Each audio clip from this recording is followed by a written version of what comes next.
ଅନ୍ୟ ନେତାମାନଙ୍କୁ ତାଙ୍କ ଦଳଟା ଗୋଟେ 24 ବର୍ଷ ଶାସନ କଲା ଆଉ ବର୍ଷ ହାରି ଯାଇଛି ଆକ୍ଟିଭ ହେବେନି।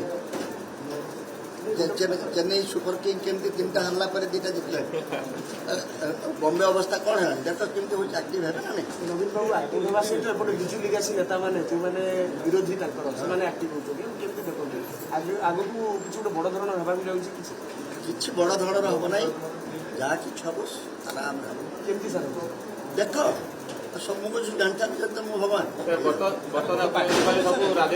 ନାୟକ ମୁଖ୍ୟମନ୍ତ୍ରୀ ଥିଲେ ମୁଁ ବିଜେପି ଦଳ ତରଫରୁ ତାକୁ ଲଢ଼େଇ କରୁଥିଲି। ସେ ଯେଉଁଦିନ ଜିତିଲେ ସେଇଦିନ କହିଲେ ତୁ କାଲି ଆ ମୋ ସହିତ ଭୋଜନ କରିବୁ। ରାଜନେତାଙ୍କର ଏଭଳି ଖୋଲା ହୃଦୟ ଅଛି ମୋତେ କହିଦେଲେ ଟିକେ ଦେଖି।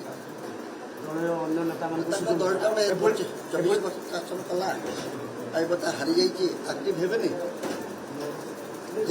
ଚେନ୍ନାଇ ସୁପର କିଙ୍ଗ କେମିତି ତିନିଟା ହାରିଲା ପରେ ଦିଟା ଜିତିଲେ ବମ୍ବେ ଅବସ୍ଥା କ'ଣ ହେଲାଣି ଦେଖ କେମିତି ହେଉଛି ଆକ୍ଟିଭ ହେବେ ନା ନାହିଁ। ନବୀନ ବାବୁ ଆକ୍ଟିଭ ହେବା ସହିତ ଏପଟେ ବିଜୁ ବିକାଶୀ ନେତାମାନେ ଯେଉଁମାନେ ବିରୋଧୀ ତାଙ୍କର ସେମାନେ ଆକ୍ଟିଭ ହେଉଛନ୍ତି କେମିତି ଦେଖନ୍ତି ଆଗକୁ କିଛି ଗୋଟେ ବଡ଼ ଧରଣ ହେବାକୁ ଯାଉଛି କିଛି ବଡ଼ ଧରଣର ହେବ ନାହିଁ ଯାହା କିଛି ହେବ ଆରାମରେ ହେବ। କେମିତି ସାର୍ ଦେଖ ସବୁ କିଛି ଜାଣିଥାନ୍ତି ଯଦି ମୁଁ ଭଗବାନ